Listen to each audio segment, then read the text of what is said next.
dim the lights. Let the hum of the world fall quiet. And listen. Can you hear it?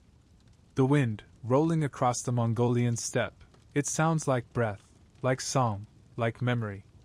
In this vast, unbroken wilderness where the horizon stretches forever, and the sky never seems to end, history is not written in ink, but carried on hooves and smoke. Here, the land doesn't forget. And neither do the stories. Tonight, we ride east, where the grasses bend like whispered prayers and the stars are ancient witnesses. We'll follow the hoofbeats of a people whose empire stretched farther than Rome, whose messengers outpaced any modern machine, whose laws kept chaos at bay with iron simplicity, and whose ghosts still stir when the sky turns the color of war. This is not just a tale of conquest. This is about the myths that shaped warriors, the shamans who breathed the wind, the gods that rode with the storm, the horses that never tired, the graves that remain unseen, and the whispers, yes, the whispers, of secrets so old no one dares claim them. Feel that wind? On the steppe, it's more than weather. It's a voice. And tonight, it has a story for you. We ride east, where the land breathes and the wind still remembers. The dawn breaks not with sound, but with movement. You stir beneath a heavy woolen cloak. Your breath ghosts out in small clouds, curling and vanishing into the pale light that creeps across the endless grasslands. The earth is cold beneath you, firm and comforting in its solidity. Above, the sky is vast, impossibly vast, a domed canvas of deepening blue, as though the world has just opened its eyes. Somewhere to the west, a mare nickers softly. You hear the faint clinking of tack, the rustle of hooves through morning frost. Around you, the camp begins to breathe. Low murmurs, the creak of leather, the quiet grunt of men rising from their bedrolls.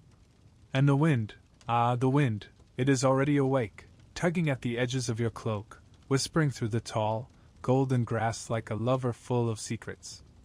Welcome to the Mongolian steppe, a place where nothing seems to end, where distances are measured in days, not miles, where time folds in on itself, carrying the scent of smoke, sweat, and ancient stories.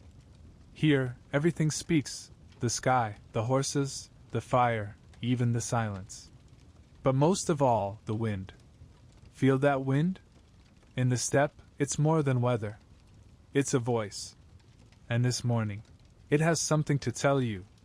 This land, this raw, sweeping expanse, is not empty. It breathes. Every hill is a shoulder bone of an ancient beast, every stream a vein, every grove of trees a whisper of what came before. Here, the people do not build fences. They do not carve boundaries into the earth. The land owns them, not the other way around. The Mongols, or as they once called themselves, the people of the felt walls, have no palaces, no marble cities, no high towers. Their empire began in motion, in saddle and song, in the calloused hands of women dismantling yurts, and in the quiet pride of men riding out before the sun crested the horizon. They live in circles, literal and spiritual. The yurt, or gur, is their home, round like the sky, facing always south, to greet the sun. Its bones are wood, its skin felt, its soul fire. You'll see them scattered across the grasslands like little moons, low and white against the endless green. Inside, warmth, tea, laughter, and stories. Outside, wind, cold, sky, and sometimes, war. To live here is to move with the seasons, to read the land like scripture, to be both guest and guardian of the steppe. And so, from the earliest breath of childhood, a Mongol learns to listen to the hooves, to the herds, to the storm, to the creak of leather as his father sharpens a bowstring, to the way a raven circles once, not twice, to dreams, to gut feelings, to ancestors who speak not in words but in signs. The steppe is not silent. You just have to know how to hear it.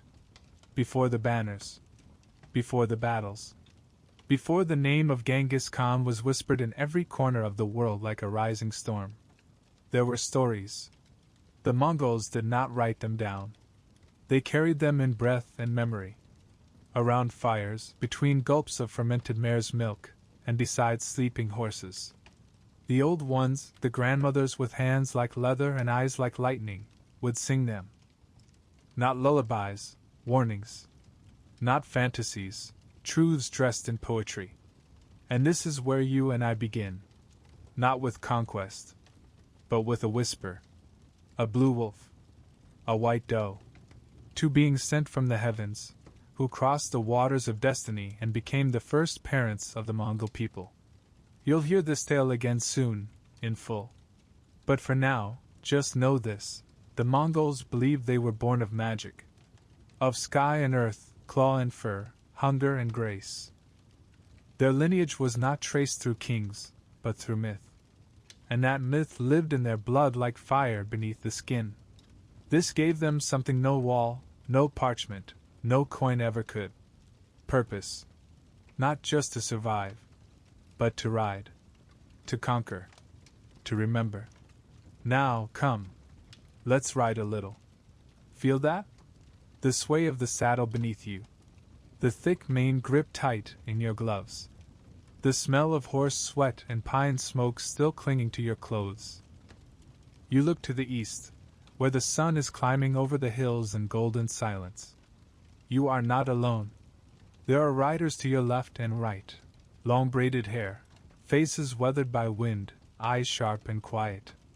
Their horses move with the rhythm of something ancient, as if the hooves are tapping out a code written by the land itself. You pass a flock of sheep, watched by a boy who can't be more than 7, but who already holds his staff like a general. You see a woman stooping to gather wild herbs, her mouth moving in a song too soft for the wind to carry. Everywhere, life moves. Not fast. Not slow. Just with the land. Breakfast is simple: dried meat torn with your teeth, a chunk of curd cheese, a gulp of arag, fermented mare's milk, sour and sharp, stinging the back of your throat. You wince, and the rider beside you chuckles. You'll get used to it, he says. Or you won't. Either way, drink. You do. And the wind laughs again, ruffling your cloak like it knows what's coming next. Here's the strange thing about the steppe. You start to feel it. Not just under your boots, not just around your shoulders, inside you. It changes you. Modern time fades. Hours don't matter. The world is measured in sunrises and the distance between water sources. The wind becomes your second skin. You start to guess its moods, its messages. A warm gust from the north. Storm. A cold one from the west. News. The Mongols believed the wind was alive. That it could speak. That it carried the voices of ancestors and the intentions of gods. There's a word for it, Haktingri, the eternal blue sky. Not just a god. A presence. The wind was Tengri's breath. Every gust a whisper from the divine. Every storm a warning. Every still moment a question. And so, when you ride through the steppe and the wind rises suddenly, you learn not to curse it. You listen. You wait. Because here, wind doesn't just carry dust. It carries stories. Feel that wind? It's carrying more than dust now. As we cross that gentle ridge where the light leans toward the east, the air changes. We pass from memory into myth. You sit taller in your saddle. The golden grass beneath you dips like waves responding to a silent call. Somewhere ahead, a low grove of silver birch stands, their bark pale in the dawn. We ride toward it, less to shelter our eyes, more to center ourselves. Because what we're about to touch is not just a story. It's blood. Have you heard it before? The tale of the blue wolf and the doe? This is the bedrock of myth that runs beneath every Mongol heart. It's not told in books here. It lives in upright spines, in braided belts, in the way riders wake at dawn without thought. It's in the marrow of their bones. Long before empires, before khans, before armies poured out of these plains like steel, there was a world shaped by sky and hunger. And in that world, A blue wolf, strange, luminous, otherworldly, howled under the eternal blue sky. It was not black, not gray, but a shade of azure that trembled on the edge of daylight. He roamed alone. Then, one dusk, he saw her, slender as moonlight, swift as shadow, the doe, with eyes gentle as rainfall. She came from the forest edge, where trees breathed their secrets into incense. Their meeting was not scripted. It happened in the spaces between heartbeats, the wolf, drawn by something soft in the deer's hush, the doe, stirred by the echo of longing in his cry. They touched not with claws or horns, but with something deeper. Two spirits in flesh and fur, woven together by destiny. Here in the grove, let us pause and breathe. The birch bark crackles under your fingers, and you taste pine resin in the air, like memory on your tongue. The wind shifts, sings, and the story unfolds again. This is no fairy tale. This is a rite. The blue wolf and the doe gave birth, not to heroes, not to rulers, but to a line of people who carried both wildness and grace in their blood. They grew strong and nomadic, shaped by storms and hunger, galvanized by the sky and the earth. That duality, ferocity and gentleness, it shaped everything. The wolf gave cunning, hunger, relentless tenacity. The doe gave swiftness, empathy, connection to the land. One was bone and fire, the other breath and blossom. In their descendants, warriors rode with the wolf's focus, but held the doe's delicate sense of the world's pulse. And that's why, riding beside you now, beneath that vast sky, you feel attuned to something both fierce and tender. You feel rooted and untamed. Now, some might say, this is only myth. But listen. Archaeologists, men and women who dig for bones, shards, and echoes, have found ancient wolf remains buried with deer antlers in steppe graves. They discover carvings of paired beasts, of one with lupine features, another gentle and graceful, etched into bone, stone, and the ribs of yurts. These echoes tell us that myth was not idle fantasy. It was lived. In the glow of a fire, elders named their children after both beast and gentle spirit. In camp, a shaman might invoke both, to bring protection and peace. In battle, riders named their mounts after wild wolves or swift does, hoping to inherit speed, endurance, focus, resilience. So this myth, this isn't a bedtime story for children. It's DNA. It's compass, shield, and origin. We ride now, silent, between rolling hills that rise like the backs of sleeping giants. The wind carries a whisper. Blood remembers. You taste dusty sweetness on the air, hear loons calling in a marsh to the north. The blue sky presses, infinite. When we cross rivers, see willows bowing to our steeds, think, you are moving between worlds, myth and earth, arm in arm with both. You feel your heart slow, then quicken. The doe's gentle presence washes through your sense, softening the sides of strength. The wolf's spirit pulses beneath your ribs, fueling your core. You sense that you are not just passing through history. You are embodying it. Let's pause here, near a small stream that trickles under granite stones, breaking into sunshine. Dismount for a moment. The horse noses your palm, breath thick with oats and winter's memory. You cup your hand to the water's surface and taste cold clarity. Lie back on the grass. The sun leans overhead. You feel both small and boundless. This land, this myth, it's breathing, and so are you. Let us return to the saddle, where hoofbeats echo like heartbeats, and the wind carries the scent of fire and ancestry. We ride deeper now, into the marrow of the myth, into the breath of the ancestors. You mount again, your fingers now wet from spring water, your throat cooled and soul stirred. The horse beneath you shifts, sensing something, perhaps, and the wind picks up. It carries not just grass and dust now, but music. Low, mournful tones like a bowed string humming against bone. From somewhere distant, you hear a throat song, kumiai, that vibrates not in the ears but in the sternum. It sounds like the earth itself is singing. And maybe it is. We ride toward it, our pace steady. Each footfall over the turf is a syllable in the language of the steppe. And as we ride, I tell you more of the wolf and the doe. This origin myth, it did not just color the imagination. It shaped behavior. Think of the wolf, solitary when it must be, but fiercely loyal in the pack. Mongol family structure mirrored this. The smallest unit was strong, mother, father, child. But the moment conflict stirred, when outsiders threatened, when hardship loomed, families united into larger groups. Arban, 10, Jaghun, 100, Mingan, 1,000. They moved like one beast. Like a pack. From the wolf came discipline, readiness, and a deep sense of duty to kin. And from the doe? Her gentleness was not weakness, it was attention. The way a deer freezes at the snap of a twig, alert to changes in the wind, in the soil, in the movement of shadow. Mongol women inherited this. They were not cloistered. They led households, managed camps, chose when to pack and where to settle. When warriors rode off to conquer, the women governed what remained, with the same alertness, grace, and wisdom as the celestial doe who birthed them.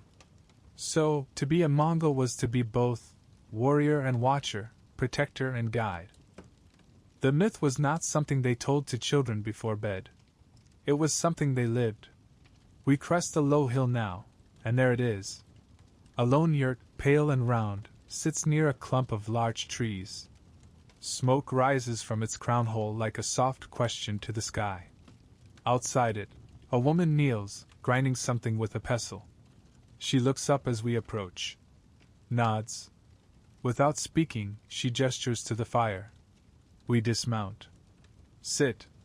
She offers a shallow wooden bowl filled with warm milk tea, sutit sai. Salty, rich, alive with goat's milk and a touch of smoke. You sip, and it coats your tongue in heat and comfort. In the air hangs the scent of wool, milk, damp leather, and wild thyme. She asks softly, "Do you know the story of our beginning?" I nod. We were born of the blue wolf and the white doe. Her smile is small. No, she corrects gently. We are the wolf. We are the doe. They are not behind us. They are inside. Then she hums, low, circular, ancient. It's not melody. It's memory.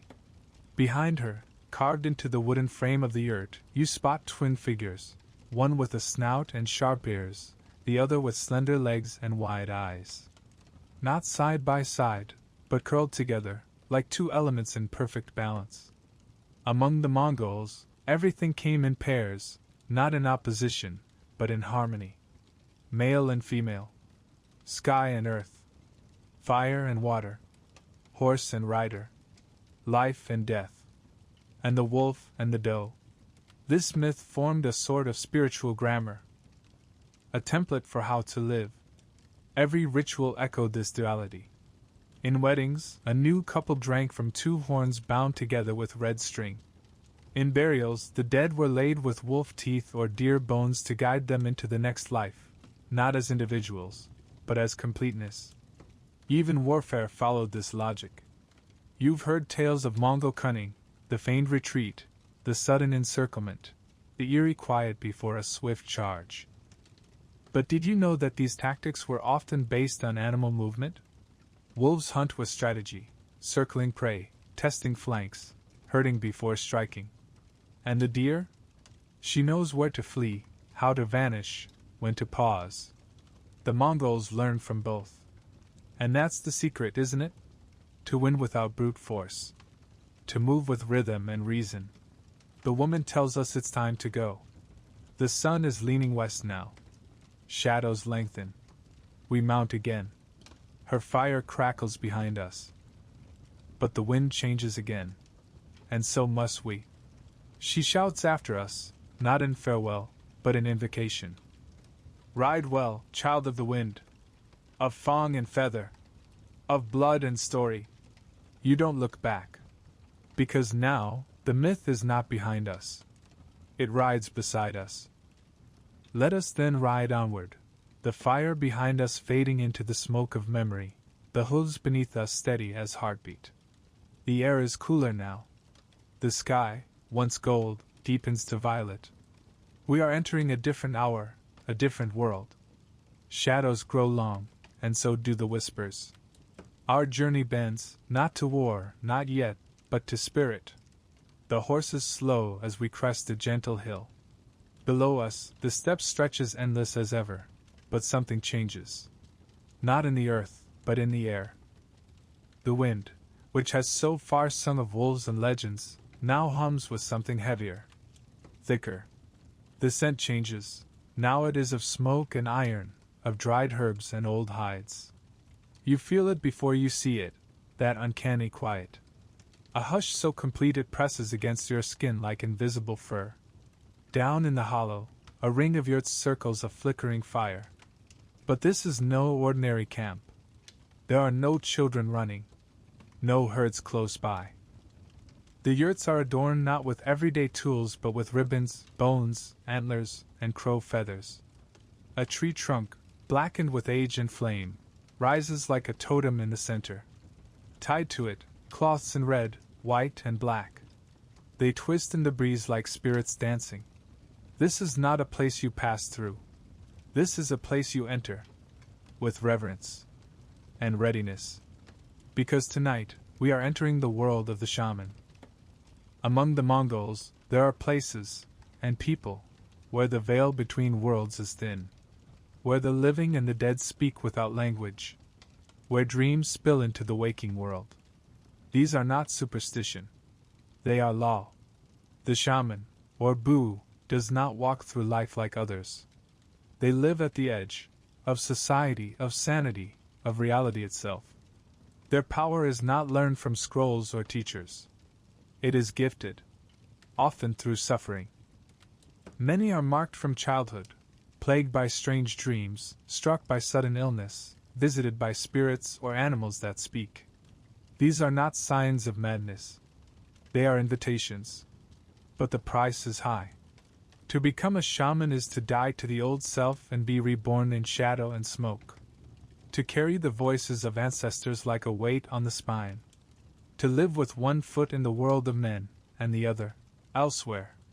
Tonight we ride not for war, but for wisdom. And wisdom, here, wears feathers and bone. We dismount at the edge of the camp. A man steps forward, tall, his face painted with ash and ochre.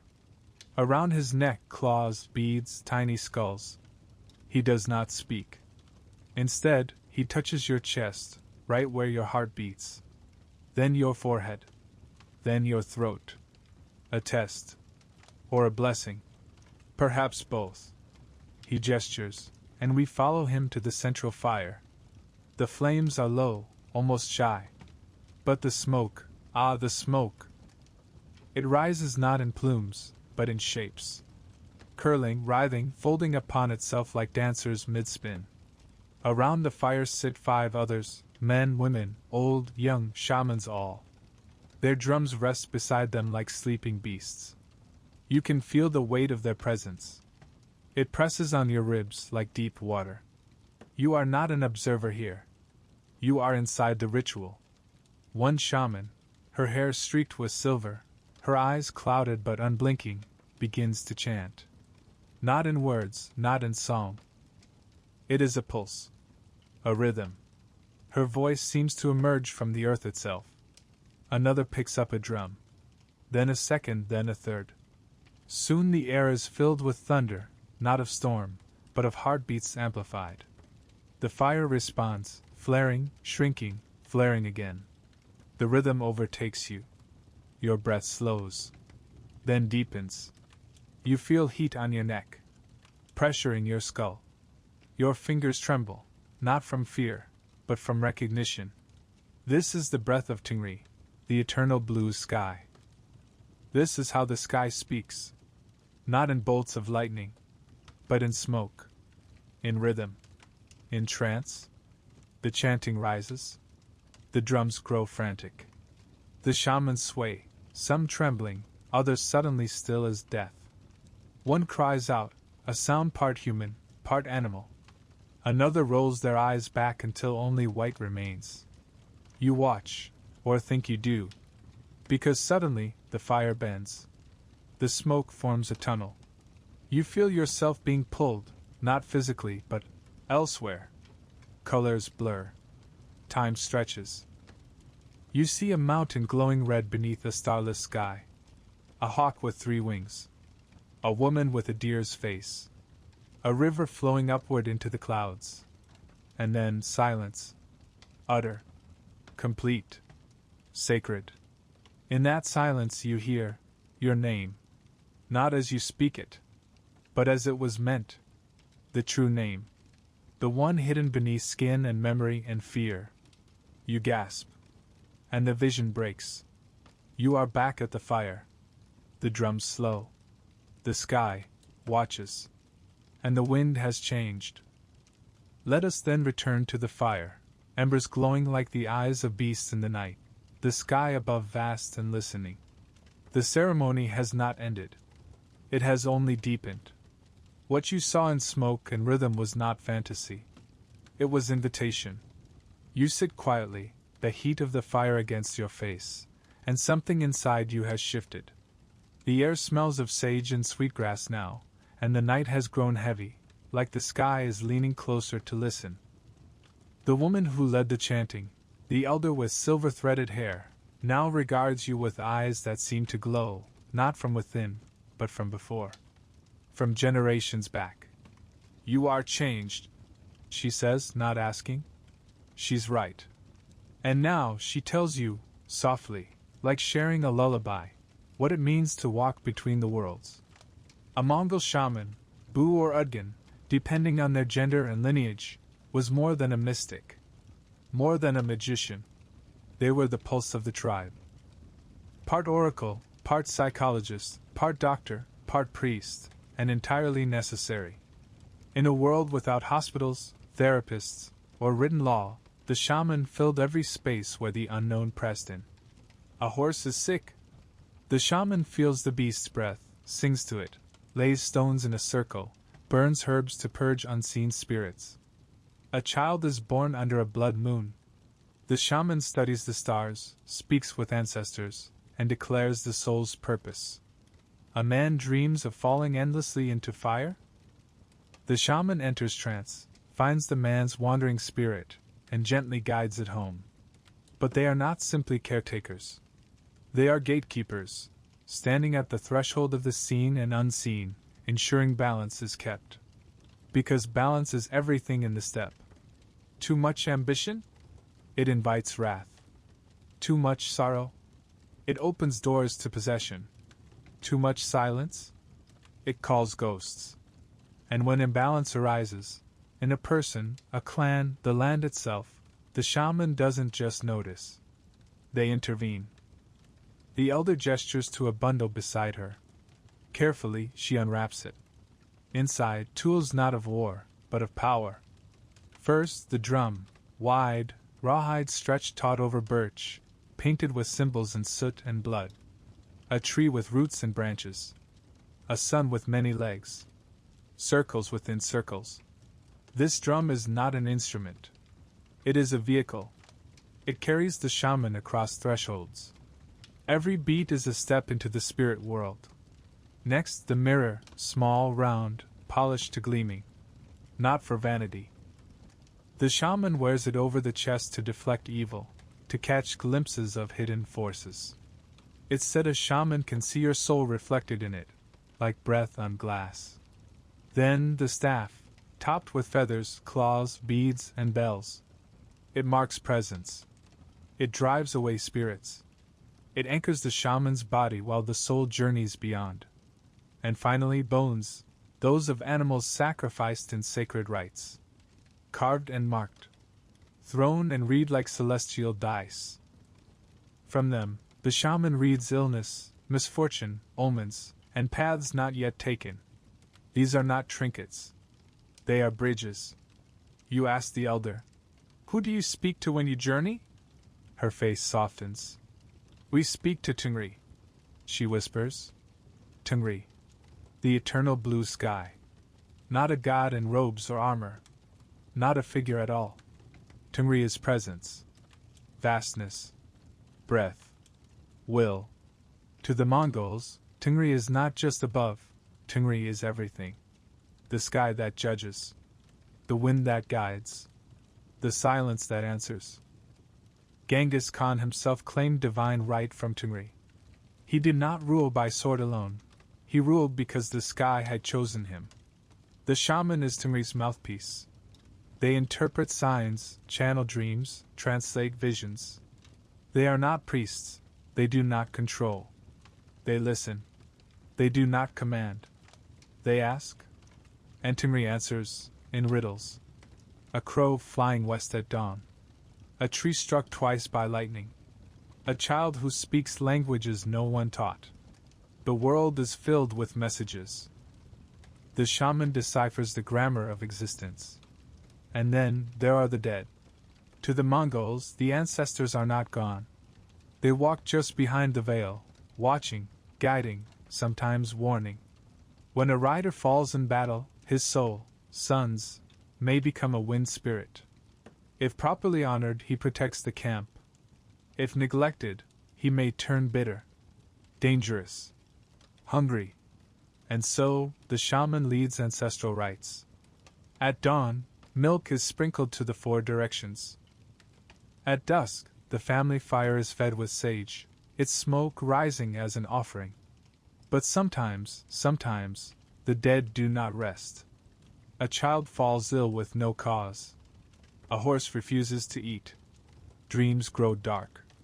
Then the shaman prepares. They fast. They paint their faces. They sit before the fire with drum and staff and mirror. And they travel. Not with steps, but with spirit. Up the bone road, the invisible path between the living and the ancestors. Up through smoke and wind, through memory and sorrow, until they reach the edge of death. There they speak. Not always in words. Sometimes in blood. Sometimes in laughter. Sometimes in screams. But always with purpose. Because the soul of the tribe depends on it. You ask the elder if she is lonely. She smiles. We are never alone. We are always with the dead. With spirits. With the sky. But then softer. Sometimes, yes. Sometimes, we wish for silence. Because to be a shaman is to live in constant conversation. With breath. With bone. With wind. They are revered. But also feared. People come to them in need, then step back with nervous eyes. They live close to the sacred. And the sacred is never safe. It is time to go. The drums have ceased. The fire burns low. The air is heavy with burnt herbs and dream thoughts. You bow to the elder. She nods, slow, like a tree bending to storm and sun alike. As you mount your horse again, the night presses close. But not with fear. With understanding. You do not ride alone anymore. The wind carries more than chill. It carries presence. The ancestors ride behind you. The sky watches above. And somewhere inside, deep and still, the drum still beats. Let us ride on, deeper into shadow, where steel sleeps in its scabbard, and war has not yet begun, but knows it's coming. The sky above still breathes with the breath of Tungri.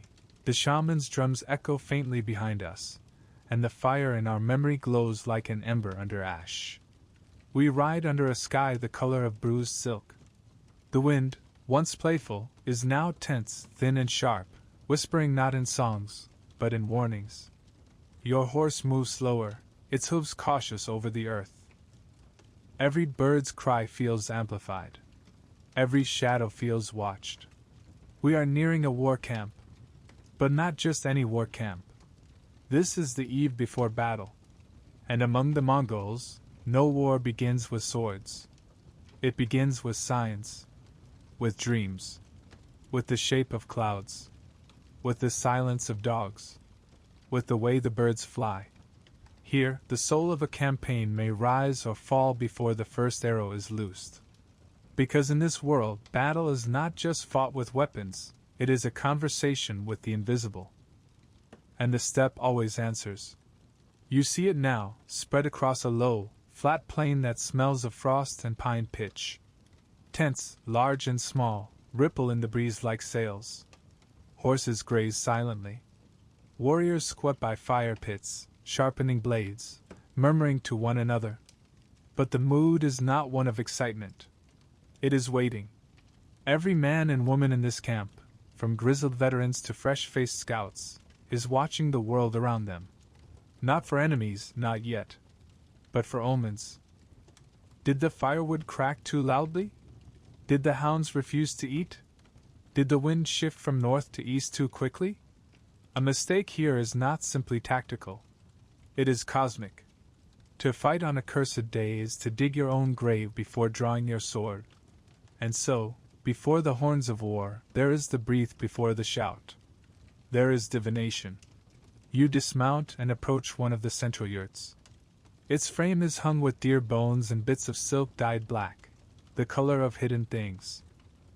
Inside you meet the dream watcher. Not a shaman, not quite. But someone trained in the reading of sleep. He sits cross-legged, wrapped in furs, eyes like dull embers. Around him, small stones arranged in spirals, and pieces of charcoal that look like broken teeth. He does not greet you. Instead, he asks, without looking up, "What did you see last night?" You hesitate. You did dream, though the memory is vague. You recall, running, a river that flowed in the wrong direction. A child with a wolf's face. He nods. That is good. Water moving against time. Wolf child. Yes. That is a sign of transformation. The bones agree. He tosses a handful of carved goat knuckles onto a flat stone.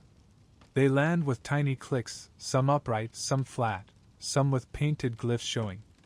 He studies them. Then he frowns. His voice turns quiet. Delay the battle. And that's exactly what happens. Not because a scout reported enemy movement. Not because the soldiers weren't ready. But because the bones spoke. The Khan, a man you've not yet met, but whose presence thrums at the center of this camp like a heart, respects such signs. As did his fathers. And theirs. And Genghis himself. In Mongol tradition, to ignore an omen is to invite defeat. No matter how strong your army. No matter how weak your enemy. The world knows things the mind does not. And so, the tents remain. The blades are sheathed. The riders wait. Tomorrow, they will look again to the wind. You follow a young scout to the edge of the camp, where tall grasses rise beside a shallow marsh. He is no older than 17, but his eyes are ancient. He raises a hand. You stop. There, he whispers. A bird, dark, sleek, rises from the grass. It flutters, hesitates, then flies east. The boy sighs. East is good. West means retreat. North, sorrow. South, death. You nod. But then a second bird rises. This one flies south. He doesn't speak. Just turns away, solemn. Even the birds know. Back in the camp, smoke curls upward from cooking fires. But the warriors watch it as if it were prophecy. If it drifts straight up, Tungri is at peace. If it blows low and snakes along the ground, there is something wrong. Tonight the smoke rises clean, but you catch murmurs. Too quickly. It rose too quickly. Every detail is noted, interpreted, remembered. Even the taste of the wind matters. A sour tang? Blood is near. A metallic edge? Magic at work. The elders claim they can smell betrayal. And tonight the air smells unsettled. Later that night, the Khan himself walks the edge of the encampment. He wears no crown, no jeweled robe. Just leather, wool, and eyes sharp as obsidian. You dare not approach. But you watch. He kneels beside a patch of snow. Lays his hand in it. Watches the sky. Above, a hawk wheels once, twice, then dives toward the enemy's direction. The Khan smiles, his voice low. Tomorrow. As night deepens, songs rise. Not joyful songs. Songs of memory, of loss, of past battles and lost brothers, of horses who fell under arrow and hoof. Men sharpen arrows while singing. Women prepare bandages in silence. Children sleep unaware. The sky glows faintly with stars, but the moon hides behind veils of cloud, as if uncertain. Then, just before dawn, a wolf howls. Long, low, mournful. The entire camp pauses, then begins to move. No one questions it. The sign has come. The omen is complete. The battle is near. The moment has come. The omens have whispered. The smoke has curled. The hawk has turned its wing. The wolf has howled. Now, the Mongols ride, not only with sharpened steel, but with the full weight of heaven and earth behind them. There is no trumpet, no speech, no prayer. Only the sound of saddles tightening, arrows sliding into quivers, and breath, heavy and hot in the cold of morning. Dawn breaks across the steppe in a sheet of dull gold. It spills over yurts' blades' eyes. It stretches across the faces of warriors painted with ochre and ash. Today is not a surprise. It has been expected. It has been earned. The signs have spoken. Now comes the answer. You ride with them now, not behind, but among. The horses move not in stampede, but in rhythm, as if each hoofbeat were a heartbeat, synchronized across hundreds. Thousands. The Mongols do not march. They flow. And this is no chaotic rush. It is design. Built from knowledge passed not just from one general to another, but from shaman to scout, from bird to warrior, from dream to blade. Every movement honors a sign.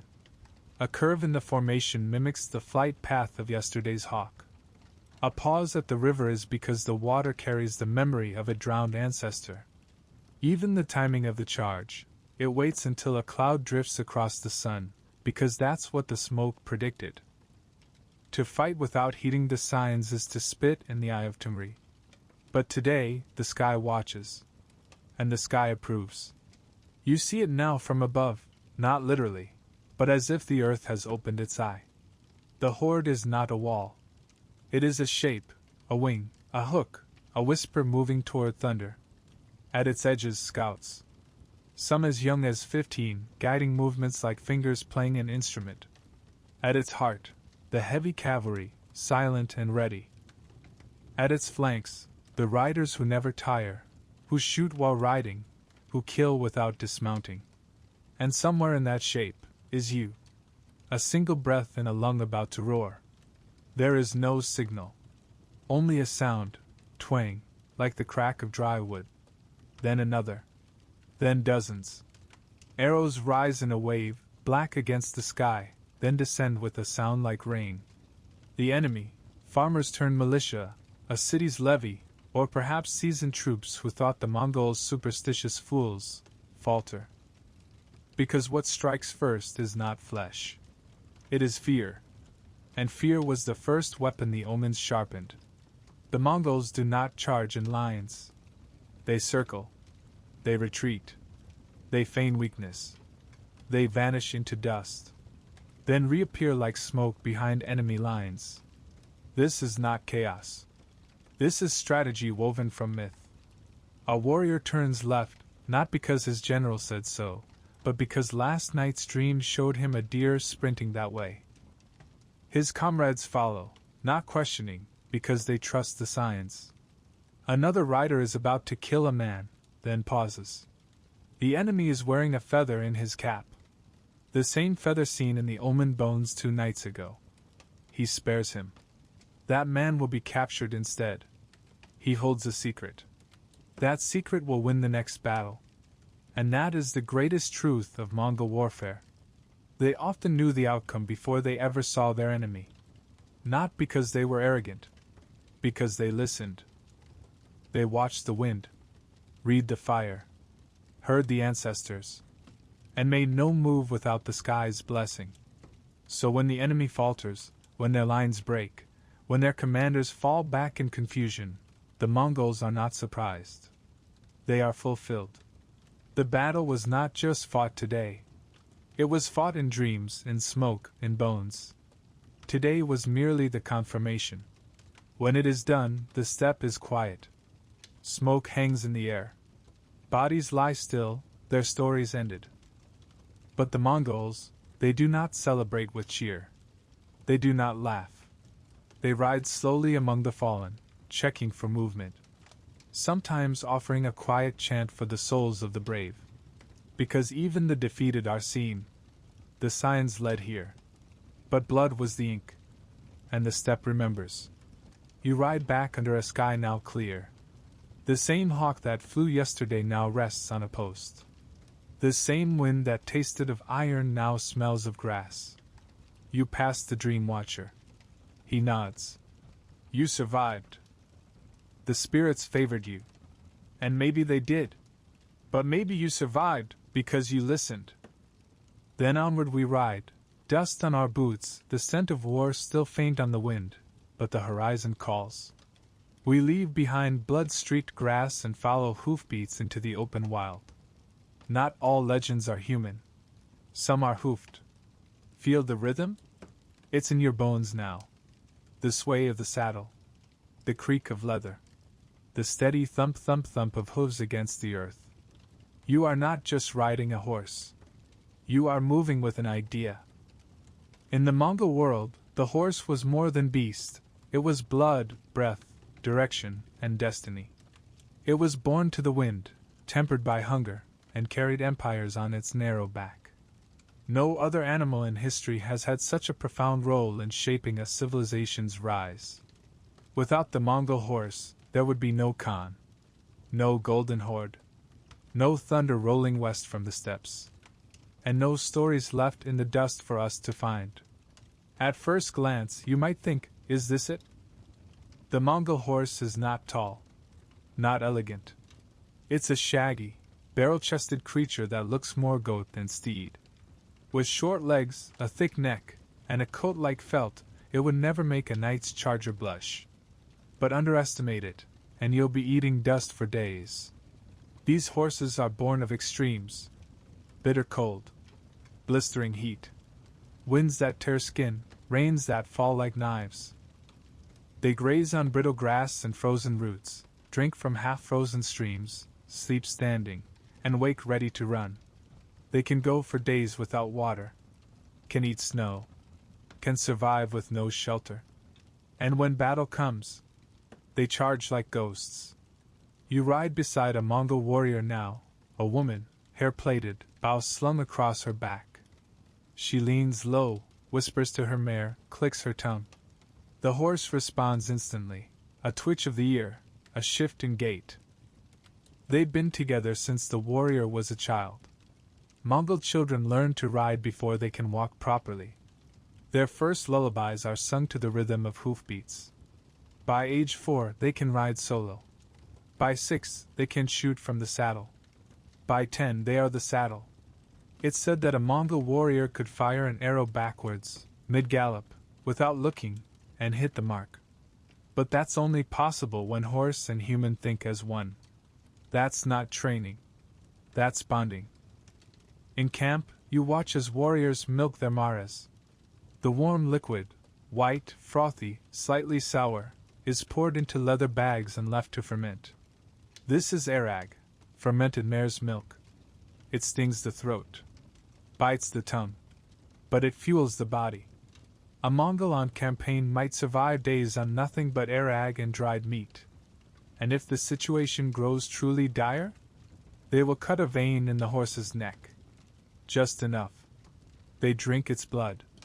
Warm, iron-rich, life-saving. And the horse? It lives. Healed. Patched. Trusted. Because the bond between rider and horse is not about dominance. It is mutual survival. The Mongol horse doesn't just carry the body. It carries the message. In the early hours of morning, when the mist clings low to the ground, a rider might gallop 100 miles to deliver a single message to a commander, a distant Khan, a hidden scout post. And the horse? It does not question. It runs. The Mongols built a relay system, Yam, with fresh horses at every station, waiting, ready, like arteries in the empire's body. A message could cross the known world in days. Because the horse did not hesitate. It knew the road. The shamans say the first horse was born when the eternal blue sky cried for the earth. The tear fell, struck the steppe, and where it landed, the grass stirred, and a creature stood, four-legged, wind-eyed, ribbed with lightning. Even in myth, the horse is not servant. It is sibling. Some stories say the souls of the dead ride horses to the next world. Others speak of a ghost horse, the Karmorit, that visits warriors in dreams, its breath like frost, its eyes full of questions. To see it is a warning, or a promise. Then let us ride deeper still, not into war, but into memory. Into hoofprints left not in mud, but in myth. Into the sacred silence that follows thunder. War, for the Mongols, was not a test of brute force.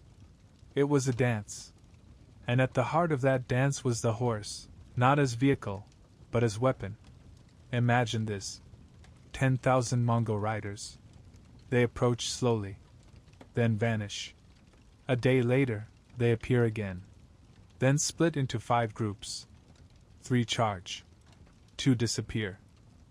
The enemy, confused, rushes to meet the charge, and finds themselves chasing shadows.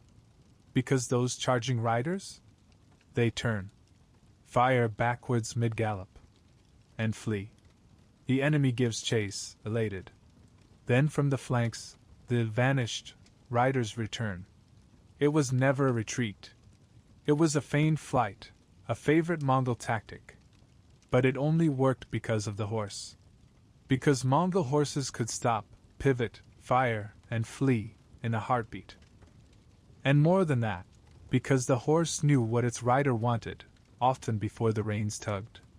They say the Mongol archer could fire 6 arrows in a single breath, each aimed with uncanny precision. But what they forget is that the horse never stumbled. Because the horse understood the dance. To be Mongol is to be nomad. And to be nomad is to be horsebound. The horse is bed. It is pillow. It is compass. It is companion. It is mirror. A Mongol might go weeks without speaking to another human, but never without speaking to his horse. He whispers to it, sings to it, weeps into its mane when the night feels too long. Children name their horses like family. Storm eye, gray fire, wind that does not sleep. They brush its coat with fingers as gentle as prayer. Because the horse is not animal. It is presence. When a horse dies, especially one that carried its rider through war, winter, and wilderness, the mourning is real.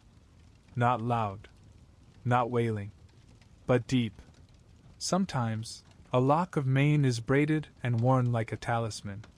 Sometimes, the bones are buried under sacred cairns, marked with carved stones. Sometimes, the hooves are cut and turned into ceremonial bowls, not in cruelty, but honor. To drink from the hoof of a beloved horse is to take its strength into your own. It is not goodbye. It is transformation. Shamans speak of spirit horses, those that run with the wind, their hooves never touching earth. You cannot see them, only hear them, when you lie alone at night and the wind sounds almost like thunder far away. Those are the sky-hooved. They come for the dying, or for those about to rise. And sometimes, in war, a rider will feel a sudden chill, a strange whisper, a gust of wind from nowhere. And they will ride harder. Because they are not alone. The sky-hooved ride beside them. Not just metaphor. Not just myth. But felt. Real. History remembers empires by names: Rome, Persia, Byzantium. But the Mongol Empire? It was remembered by hoofprints. Genghis Khan's riders could cover 200 miles in a day. Not because they were superhuman, but because they changed horses every few hours. 5, 6, 7 mounts, all trained, all trusted, all part of the journey. Each horse was a link in the imperial chain. A gallop became a language. A herd became a map. And the horse, humble, shaggy, indomitable, became the very skeleton of the Mongol world. You look down now. Your own horse, dust-caked, sweat-streaked, breathes steadily. Its eyes calm. Its ears flicking with every movement of the grass. It has carried you through firelight, through dreams, through omens, through war. You reach down. Touch its mane. It leans slightly into you. And you remember. Empires do not ride on gold. They ride on trust. And on hooves. The sky is softening now, no longer the hard blue of war and wind, but a gentler hue, brushed with apricot and lilac. You've ridden far. Your horse moves slower, hooves muffled in the twilight hush of the steppe. The air is cooler, thicker. And ahead, smoke rises, not wild, not warborn, but homebound. It curls from a single round shape on the horizon. A yurt. A gr. We dismount. Not just shelter. A soul. You approach the yurt slowly, reverently. It sits low to the ground, domed, circular, a shape that feels natural, like a ripple, like a nest, like the curve of the sky itself. The felt walls, thick and hand-stitched, are dyed in soft grays, weathered creams, a strip of red along the base.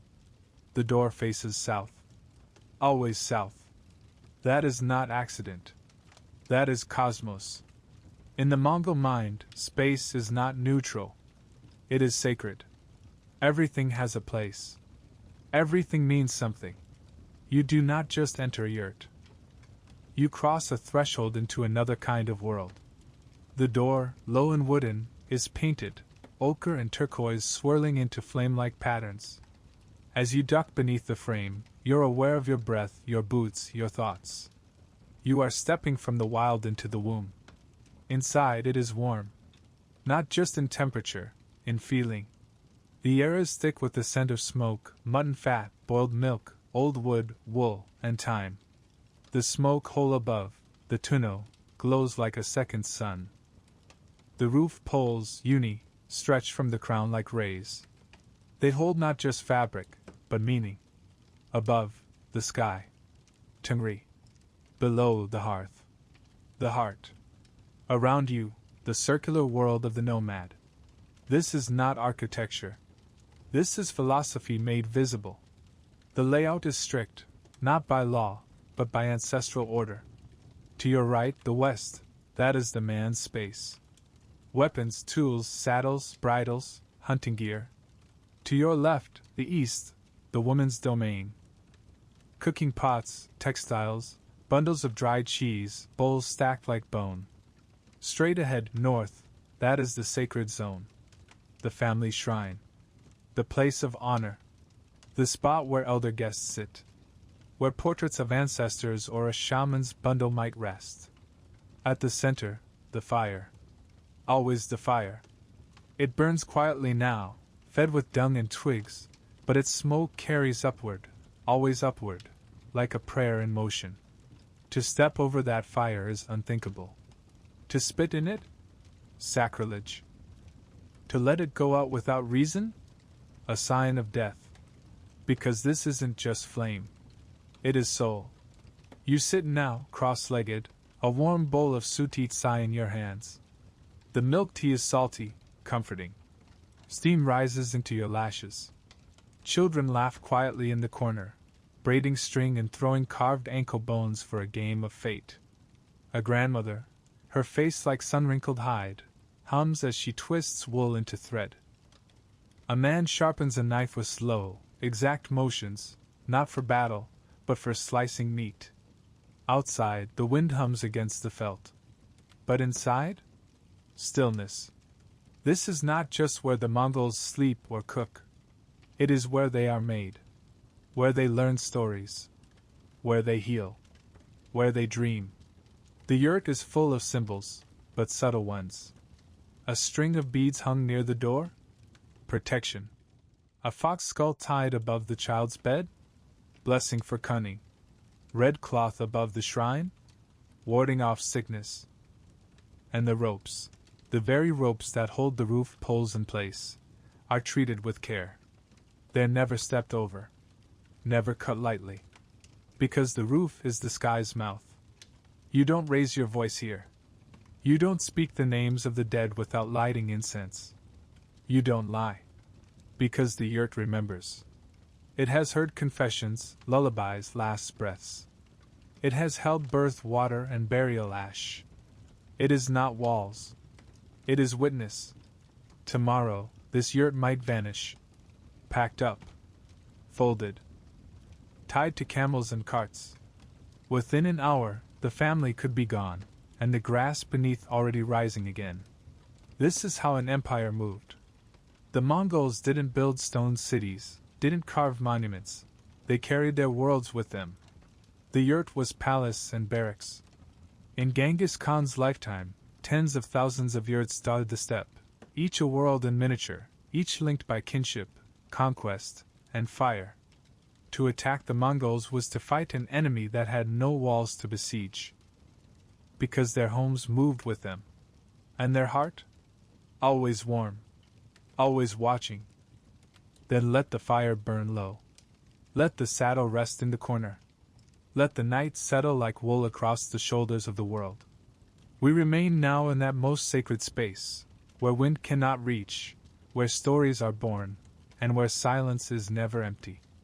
The night does not fall in the steppe, it descends. Slowly. Like a great black bird folding its wings across the land. Inside the yurt, the light shifts. No longer golden with day, it becomes red. Flickering. Alive. The hearth fire, banked with dung and twigs, pulses softly like a sleeping heartbeat. Everything slows. Voices fall to whispers. Motions grow quiet. A stillness takes over that is not silence, but presence. This is not the absence of sound. It is the invitation of dreams. An old man sits cross-legged near the hearth. His robe is patched. His beard is long and braided with horsehair. His eyes are half closed, but shining. He begins to speak, not loudly, but in the same tone one might use to feed an animal, or greet a ghost. The children stop moving. The adults still their hands. The wind outside hushes. He tells of a mountain that walks, a wolf that sings, a moon that fell in love with a shepherd, a girl who raced the dawn and turned into smoke. But these are not just tales. They are anchors. Each story is a thread, woven into memory, into ritual, into rule. They teach who we are, where we come from, what to do when the sky weeps or the horses bolt, or the child is born with a shadow behind its eyes. The old man's voice cracks like dry leather. No one minds. Because this is not performance. It is inheritance. As the story ends, the yurt grows dimmer still. Some lie down on thick felt bedding. Others curl on furs. Children sleep closest to the fire. The elders near the back. A dog snores by the door, guarding the threshold between warmth and wilderness. But sleep here comes in stages. You do not fall and vanish. You descend. There is the first sleep, light, full of drifting thoughts. Then the waking, a pause, a sip of tea, a glance at the stars through the smoke hole. Then the second sleep, deeper, stranger, filled with visits. Here, dreams are not just symbols. They are messages. If you dream of a tree that bleeds, the shaman must be told. If you wake with tears, someone you love is calling from beyond. The night is a time of movement, not stillness. Because when the body rests, the soul journeys. The felt walls of the yurt, thick, rough, often gray with age, are not mere insulation. They are memory. Woven from sheep's wool, pressed with hands, soaked in sun and smoke, they carry the scent of generations. You can smell the mother who nursed here. The warrior who returned here. The child who died here. The lovers who whispered here. Each breath taken within these walls remains. They absorb it all. Hold it. Never judge. Only remember. In the middle of the night, someone stirs. The fire is low. Outside, the horses stamp. A kettle is warmed. A story is told again, softly this time. Just for the wakeful. A dream is shared. Not interpreted. Just spoken. And then, slowly, sleep returns. Deep. Clean. Full of stars and hooves and songs. When dawn finally comes, the yurt stirs gently awake. The fire is stoked. Tea is poured. Children blink into the light. But the stories? They linger. On lips. In smoke. In the very grain of the wooden door. Because the yurt is not just home. It is a circle of memory. A sky made small. A universe woven in wool. And as we step outside, blinking into the rising sun, we carry its warmth in our chest, and its stories in our bones. The smoke of the yurt clings faintly to your cloak. The firelight is now memory.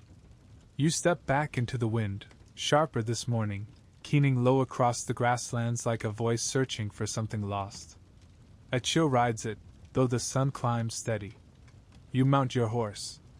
The land rolls out before you, green, endless, secretive. You feel it, don't you? Something beneath the soil watching. Not haunting. Waiting. It's time we ride to find the one secret no one has truly claimed. The place where empire and silence meet. Genghis Khan. Temujin. The world breaker. The steppe's chosen son. A man who conquered more land than any ruler before or since. His name became thunder across continents. Cities fell, rivers ran red, kings bent knee. And yet, no one knows where he rests. No monument. No tomb. No marker at all. He ordered it so. The man who reshaped the world wanted to disappear into it. We ride now northeast, across the forest steppes of Kentai, where trees rise in waves and hills fold into each other like ancient arms. The land here grows quiet. Deer scatter at our scent. The birds do not sing as loudly. The locals, few and far between, do not speak of this place casually. They call it Korig, the great taboo. The Burkhan call them mountains, sacred, revered, veiled. It is here, it is whispered, that the great Khan was buried. But whispers are all we have. They say that when Genghis Khan died, in battle, by fall, by wound, by illness, no one knows for certain, his body was carried home across the plains. Every man who saw the procession, killed. The path it took, erased. The soldiers who buried him, executed, their task complete. The ground was trampled by 1,000 horses, over and over, until the earth bore no scar. And then the riders disappeared into history, carrying only silence. That was his command. Not glory, not pyramid, not gold. But forgetting. Burkhan Khaldan rises ahead. Not jagged, not arrogant, but ancient. Its forests are thick. Its stones heavy with lichen. And the air, it stills as we climb. This is not a mountain you shout on. You whisper.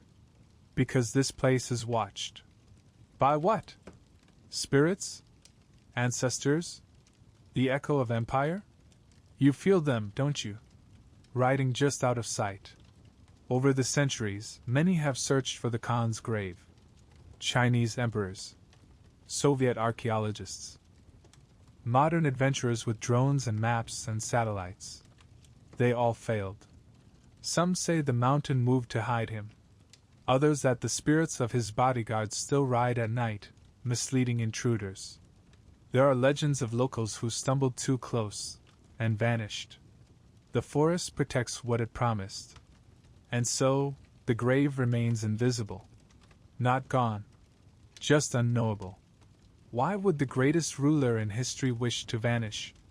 Because for the Mongols, death is not a spectacle. It is return. To the earth. To the ancestors. To Tungri. What better end than to be swallowed by the very land you rode to greatness? No pyramid of bones. No gold-etched coffin. Only silence. Only wind in the grass. Only a grave no foot may find. Still, the stories persist. A hidden tomb lined in iron. A golden coffin shaped like a wolf. A trap-filled chamber that floods when disturbed. Some say the tomb is cursed. Others that it sings, if you listen at night. A lullaby in a dead tomb. Perhaps it's there, buried beneath this very hill. Perhaps we've passed it already. Perhaps it's only meant to be found, by no one. You dismount, place your hand to the earth. It's cool. It hums. A hawk circles overhead. Somewhere nearby, wind moves through pine like breath through teeth. Maybe he's here. Maybe not. But one thing is certain. Wherever Genghis Khan lies, he is not alone. The steppe remembers. The sky watches. And the wind never forgets the sound of his name. We ride again. Hoofbeats echo low under a sky that remembers. The battlefield waits ahead, but first, let us slip between sagas and gallops, companions to those who made warfare a dance, not a clash. You feel it in your bones, the rhythm, the sway, the quiet promise that death does not come in a rush, but in a breath held too long. You are not just riding to battle.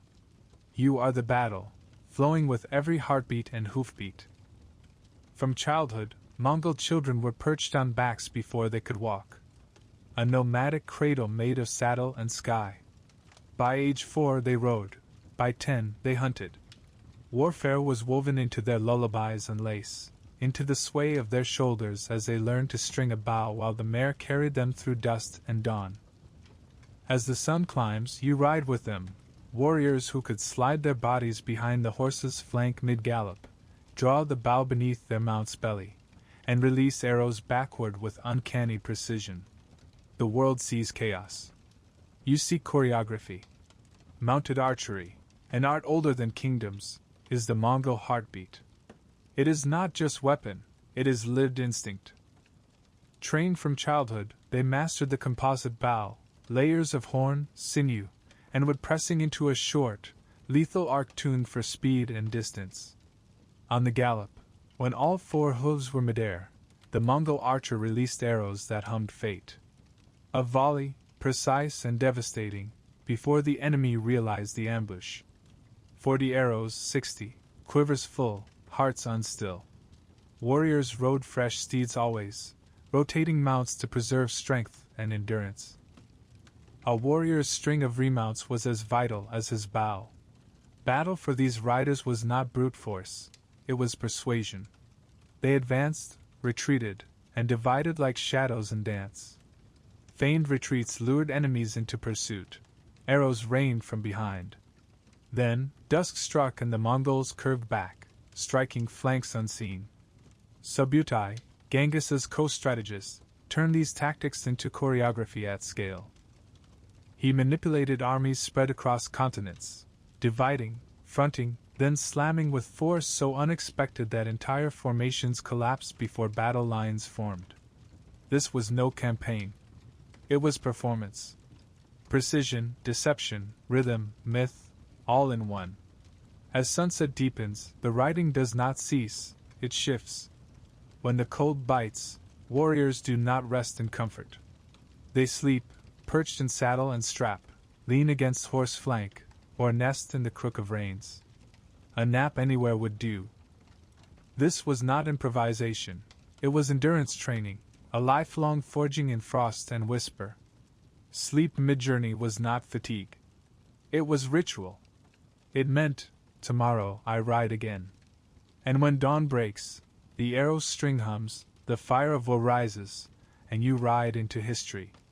You do not see the rider separated from the horse. You see a single silhouette, man and mare bound by breath, bone, instinct. They do not force direction. They whisper it. The saddle is low, the stirrups shorter, the frame light. Lean over, swivel torso, draw arrow. No palace warfare could match this fluid violence. A warrior's grace was that of a bird in flight, wings mid-fold, arrow mid-flight. Every motion echoed myth. Every tactic mirrored wind. When the dust settles and silence returns, it's not only bodies that fall. It's memory. The Mongols leave no forts, no drawn swords planted in earth. They leave wind. Tracks that age. Fields empty. Defenses broken. The enemy disoriented. Victory is not a triumph. It is a whisper. The warrior, a whispering arrow. The horse, a silent testament. Now, as the dusk swallows you once more, you feel the residue. The stir of tendon and string. The smoke of spent arrows. The silence after hoof. Behind you, firelight flickers in camp. Ahead, another legend waits. The wind carries a hush that feels almost sacred as we ride. The embers of the campfire smolder behind us, glowing faintly beneath the steppe's vast night sky.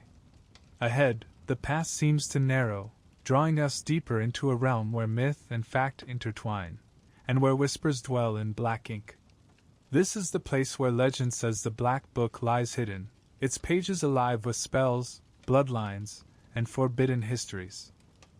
In the hush of the yurt's night, stories say, a great manuscript was sometimes cared for by only the most trusted, shamans, lamas, and royal blood.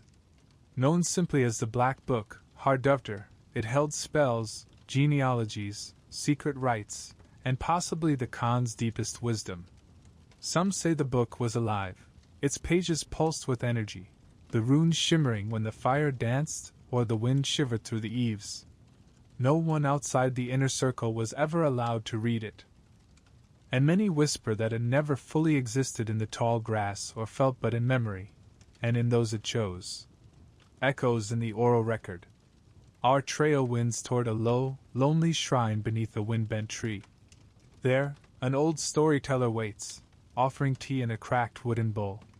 When the Tarbru's cup passes to you, he says, no one sees it with open eyes. Only with eyes in the dark.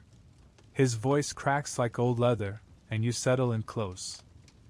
He speaks of Lama Yandanjamk, who, in the late 19th century, recited a tale from memory he claimed came from the Black Book of the holy Chinggis Khan. Words that spoke of prophecy, fate, and the division of empire among the sons of the Khan. A book not written for scholars, but for the soul. Others say there was an even earlier golden tome, the Altan Detter, or Golden Book, an official chronicle of the Mongols, now lost. Rashid al-Din and historians knew it, lifted from its pages details of empire. But the Golden Book was history, the Black Book was magic. No paper rests under your palm here. In its place, a felt-bound bundle hung on an aged yurt wall, cords frayed, symbols faint. It hums with presence. You lean closer. The wind outside sighs. You can almost feel glyphs carved into the cloth. You hear ancestors breathing. The wall isn't silent. It remembers. Some say the book was never a codex at all, but vessels crafted from soul, memory, and long-dead voices. Like Angan, spirit idols that house shamanic ancestors, only the Black Book housed the stories of kings and shamans alike. Suppose the Black Book was not meant to be found.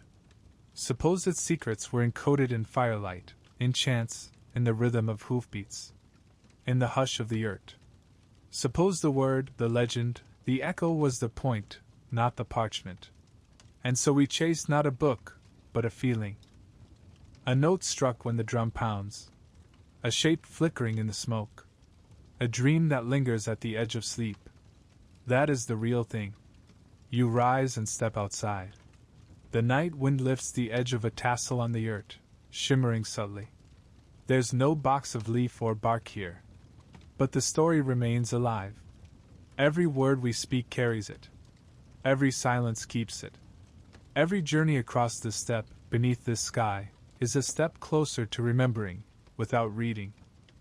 Here we go, continuing our continuous journey across grass and fate, we arrive in the domain where law is not stone, but wind-forged, where the empire's spine is bound not by bloodlines alone, but by iron-strong discipline. Let us saddle up and ride into. You lift the brim of your hat, and the air tastes cold with dawn. The camp around you is hushed, save for the distant clip-clop of hooves and the faint murmur of yurts stirring. Yesterday's echoes hang in the air, arrows spent, horses resting, stories still glimmering in memory. Ahead, the path bends toward a stone obelisk. It stands silent at the edge of the encampment, streaked by sun and wind, but more importantly, steeped in law. This is where the Yasa watches. Yasa, an endless term. A whisper on the wind.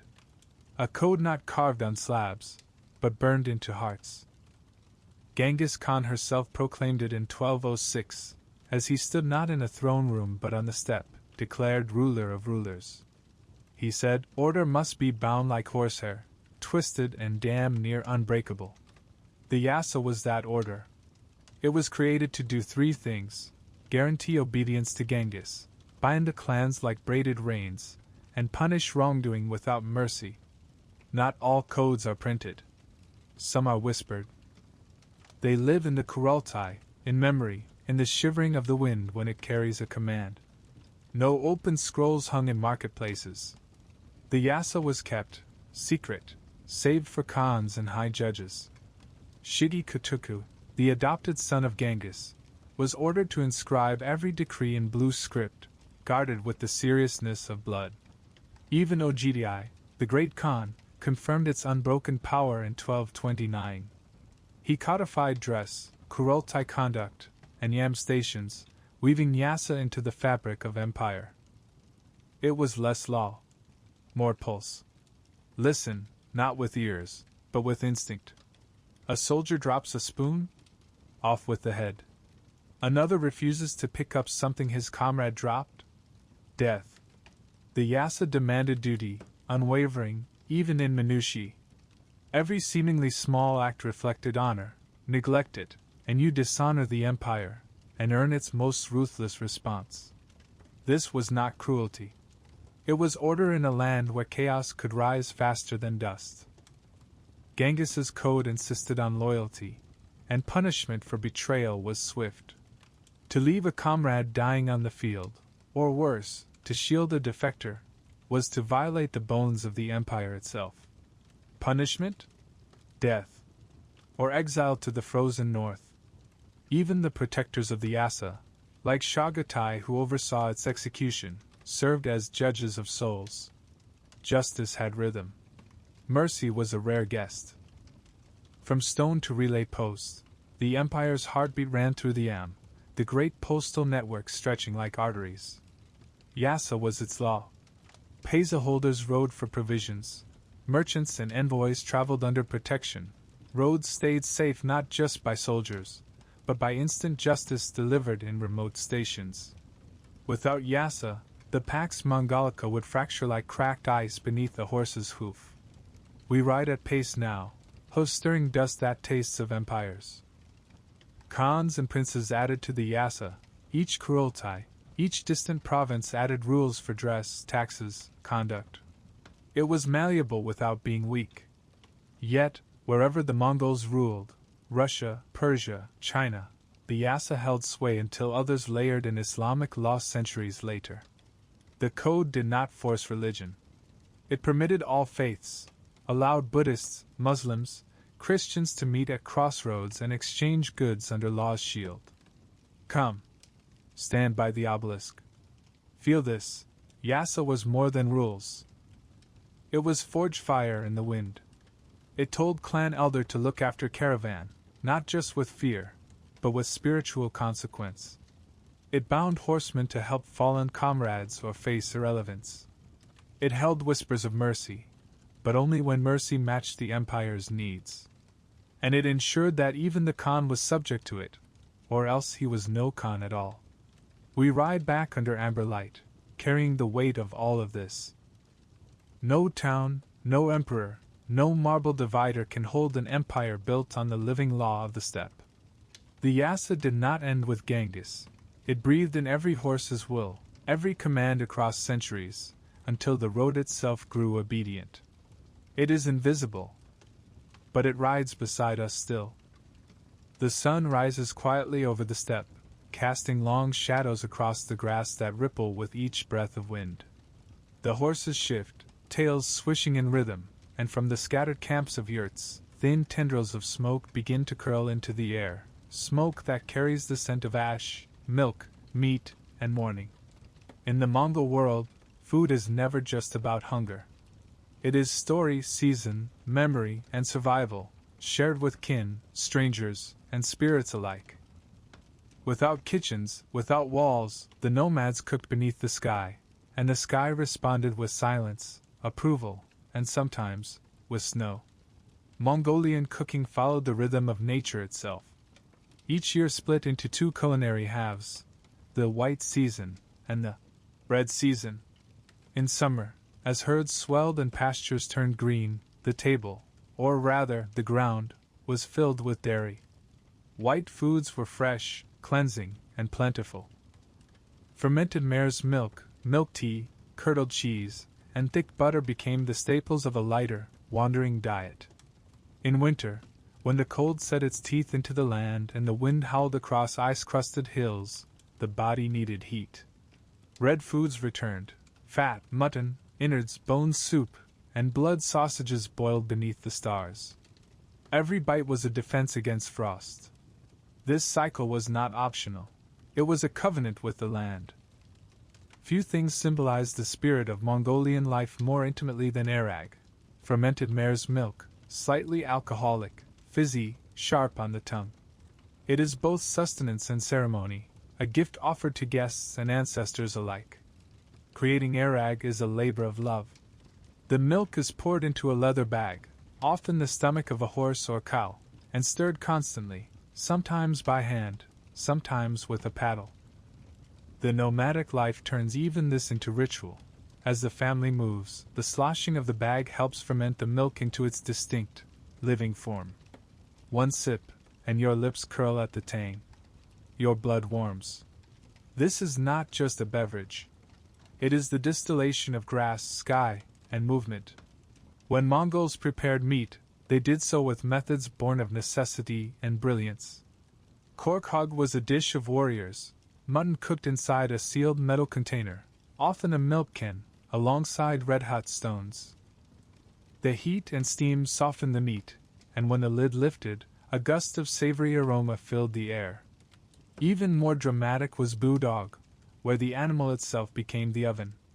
A goat or marmot was gutted through the neck, stuffed with hot stones, herbs, and onions, then roasted from within.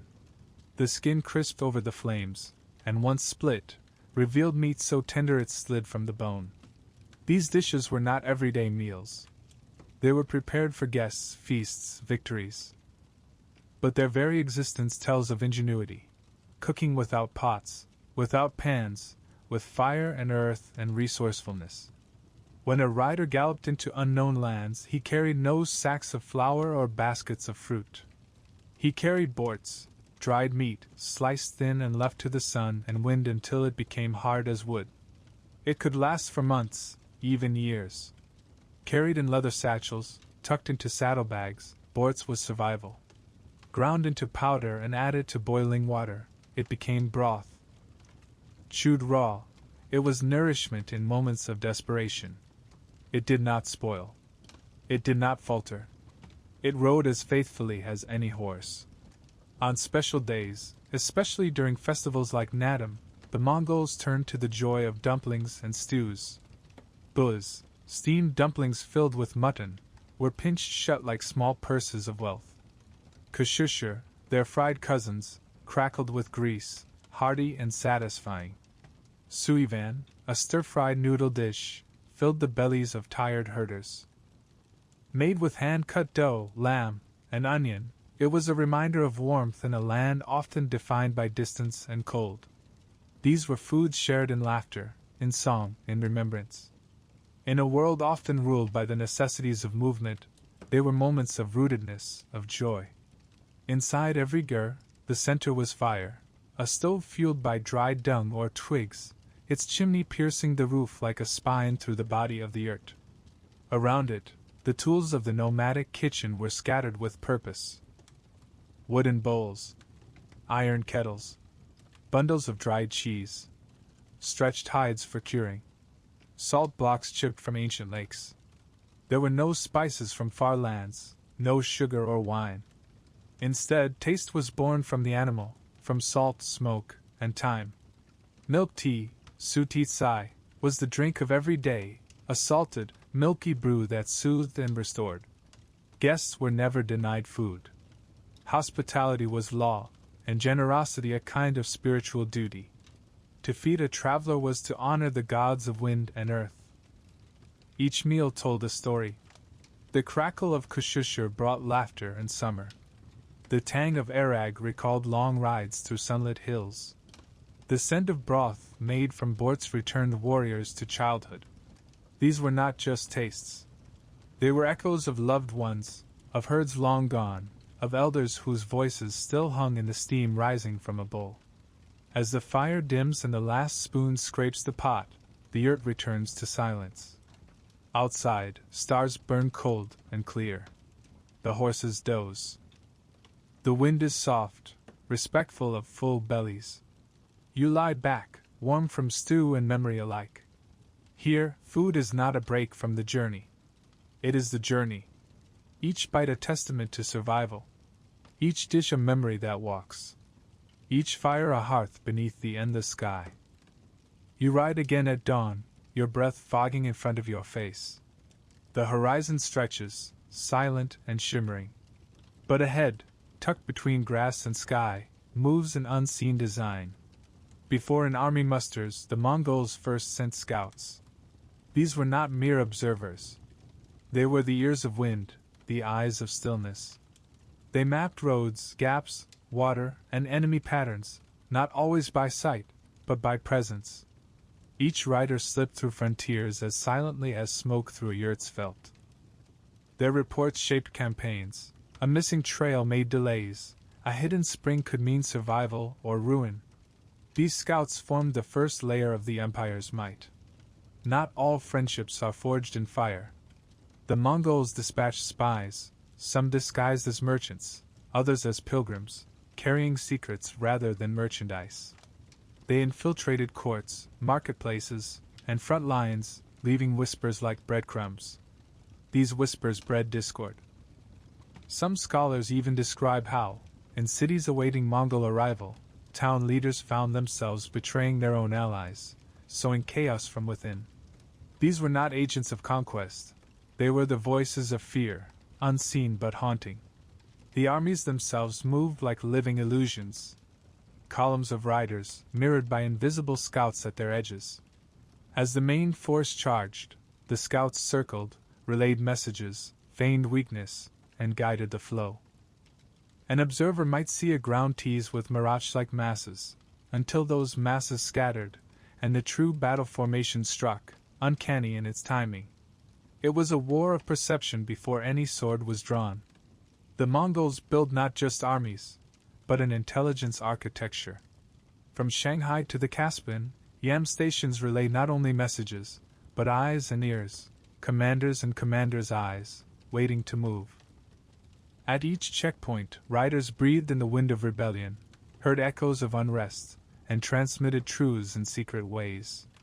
Even merchants, those Ordo, played parts, offering information along trade routes, blending commerce with covert intelligence. Even a ruler is vulnerable in sleep, and so the Keshik stood guard, the sacred bodyguard, split into day watchers, Torgud, and nighttime watch, Kevchul. Their vigilance extended beyond swords. They listened through the yurt's fabric for betrayal, for subtle shifts. Their silent presence was a messenger. The Khan's breath cannot be stolen. Imagine a fortress standing tall, drums at its walls. Then, one night, a disguised rider appears, faintly whispering of allies or rebel ghosts. Another breaks aside at dawn, whispering a plea for mercy. Then, the Mongol army arrives, not to siege, but to find walls half fallen from internal rot. This was psychological warfare magnified, not from roar, but from a rustle of distrust. They weakened the mind before the arrow found flesh. When the battle cry finally rang, the lines already fractured. Because scouts had told of terrain, spies had measured trust, couriers had reshaped strategy. And the Khan? He emerged not at the head of a charging cavalry, but behind a plan shaped in stillness, running through invisible veins of communication.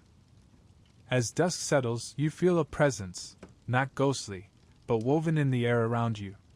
The empire you ride for was never just built on steel or code. It was whispered into being.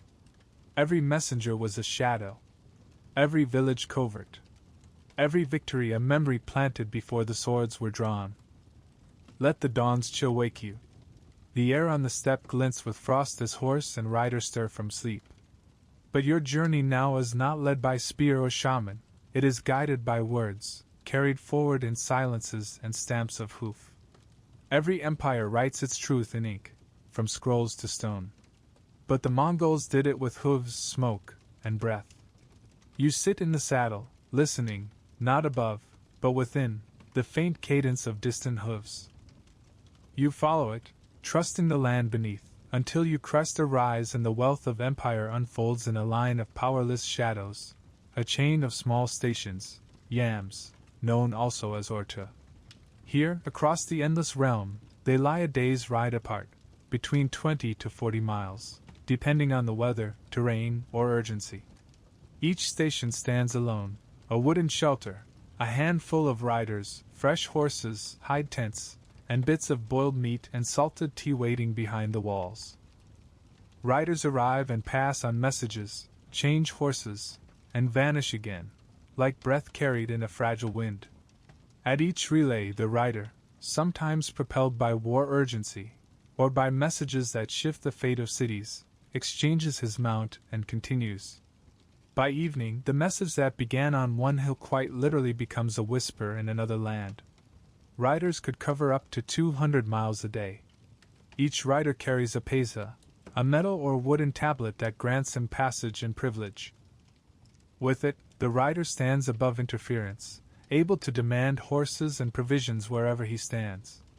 Merchants and envoys trusted by the Khan also carry these, ensuring diplomacy flowed as cleanly as military troop movements.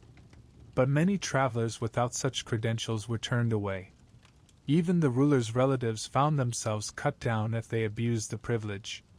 You ride past the Yam station at dusk, its fire low, embers flickering like fireflies. Voices are few. A rider dismounts and passes a sealed, fat scroll to the next courier. That courier glances at the seal, nods, mounts without a word, and rides into night. No fanfare. No fireworks. Just communication, fluid, unbroken, invisible. This system was not local. This was global by medieval standards.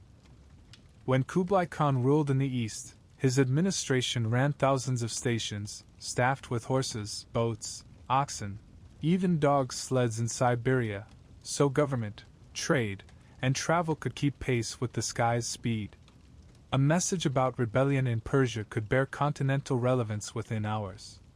A daughter's birth announcement in Karakorum reached Europe before dusk. Empires lived and died by these whispers. The Yam was never exclusively military. Marco Polo himself rode through these stations as a merchant in the 13th century, as did Chinese diplomats, Islamic scholars, and others whom the Mongol elite trusted.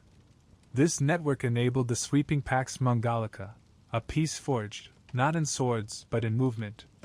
Goods, ideas, religions, inventions, printing, gunpowder, paper money, slid across the horizon as quickly as horses could carry them. Villages were compelled by law to keep stations running. Villagers baked bread for riders, maintained the horses, and sheltered dispatches in secret cups of wool. Thus the postal network became threads woven into the empire's living cloth. You lean forward, your chest nut bare under the leather. The next station rises. The rider hands over a message wrapped in sea blue cloth. It speaks of supply lines, temptations, threats. Your horse paws the ground, impatient to be off. A cloud parts. You can feel the weight of gaze. Not from armies. From destiny. The Mongols didn't march history forward. They sent it on fast horses. Now, as you ride into dusk where fire sparks pepper the dark, you carry more than a message. You bear the echoes of empire. The yam is not a dead relic. Each station survives in our stories, in our maps, in the way information ripples through time. As we mount again, the horses shift, soft and patient. You feel it. Empires live not just in law and blood, but in the silent relay of word carried through wind. Come, let us ride again, where the grass is low, the sky vast, and every horizon feels at once open and secret. The yurt's warmth is behind us. Smoke and hearth fade with our footprints. Ahead lies the untamed stretch where mortality frays and myth begins to stir. Feel the dawn's chill? The air tastes of pebbles and memory. It carries a tremor, as if the land holds its breath for something not yet seen, or not yet dared. Here, legends aren't tucked in volumes. They glide beneath the wind, stir in nightmares, and wait at the forest's edge. This is the realm of storm spirits and dream thief horses, creatures more real than fear, but intangible as twilight. They say the Leshyai, or storm spirits, ride on thunder. Born of sky and lightning, they gallop across the steppe on hooves of cloud, their manes braided with rain. When a storm gathers on the horizon, it is not merely weather, it is them answering the wind's call, skirting peaks, scattering herds. Riders exchange nervous glances when the skies tumble in unison. You can feel it in the thunder's echo, deep in your chest. Not like artifice in the sky, but like an old friend's warning. You are not afraid. But you listen. Because to underestimate the wind-borne watcher is to risk being swept away by more than rain. Past the forest's edge, where pines stand like silent guards, lives another legend, the Terra, forest spirits that appear like deer. But not deer. They have human eyes. Bones that breathe when the moon is full. Sometimes hunters glimpse them, deer heads turning, hooves paused. Marks on trees where they passed, but no footprints on the ground. In winter, their breath lingers in vapor trails, blue, shimmering, almost human. They do not speak. But stories say. If you see them at twilight, your path will change forever. If they bow, you are chosen. If they stare, you must run. Most riders give forest its space. Most horses slow as the pines stir. Because not all silent watchers are wood or wind. Some are older. When our camp lies deep in shadow, the yurt fire glimmering, the elders speak of the Alana, a creature born of fire and ash. She appears in smoke's dance, flickering at the hearth, her face in the flames. When she speaks, it is like embers cracking in your ear. Alana can be gentle, calming a rash and a feared child, guiding a rider lost in snow. But she can also be fierce. Some say she stole children who burned crossing lakes at night. Some say she taught shamans spells in exchange for their reflection. At every fire, people glance inside. Feel the skin of warmth. A whisper, or flame, may answer them. On the coldest edge, where grass gives way to snow, the Mongols tell of a pale horse, ghost white, its eyes glowing and mane like frost. It appears on the longest nights, alone and silent. They call it Moor, or simply the Pale One. To see it, you are near the edge of living. It appears near dunes, or hill rises unaccompanied. It watches for a moment, then turns and walks away, directly into the snow, footprintless. Those rare riders who follow it claim to cross into places beyond realm, where northern lights braid the sky, or where memory flows upside down. They return changed, eyes distant. Their horses sometimes neigh in longing, as if the wind came home. As we ride through this muted morning, a hush lies over us, not from wind, but from presence. The world waits. You tap your horse. It shivers. And you realize This is not just a land of riders and conquests. It is a land remembered by things older than empire, older than language. They do not chase. They wait. Later that night, the yurt lies hushed. The fire's last embers glow orange against the dark sky. You lie half awake, hearing only the soft hiss of snow brushing the felt walls. Then, in the hush between breaths, a dream arrives.